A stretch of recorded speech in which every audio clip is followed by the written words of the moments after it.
નમસ્કાર મિત્રો, વિડીયોમાં તમારું સ્વાગત છે। જી હા મિત્રો, અત્યારે હાલના મોટા અને મહત્વના સમાચાર સામે આવી રહ્યા છે। તો મિત્રો, સમાચારમાં વાત કરીએ તો નક્ષત્ર જોઈ અંબાલાલ પટેલે કરી મોટી આગાહી।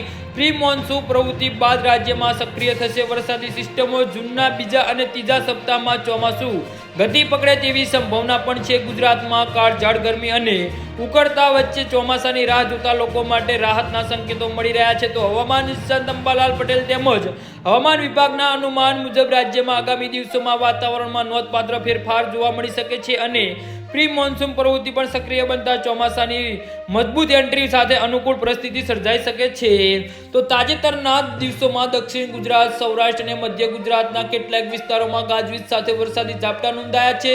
આ પ્રવૃત્તિને ચોમાસાના પૂર્વના સંકેતો તરીકે જોવામાં આવી રહી છે। તો હવામાન વિભાગના મોડલ્સ અને સ્થાનિક હવામાન પરિબળો દર્શાવે છે કે અરબી સમુદ્ર અને બંગાળની ખાડી તરફથી ભેજયુક્ત પવનોની અસર વધતા વરસાદી માહોલ વધુ મજબૂત બની શકે છે। જી હા મિત્રો, તો આના વિશે તમારું શું કહેવું છે તો નીચે અમારી કમેન્ટ બોક્સમાં જરૂરથી જણાવજો અને અમારી YouTube ચેનલને સબસ્ક્રાઇબ કરવાની ભૂલતા નહીં। ધન્યવાદ।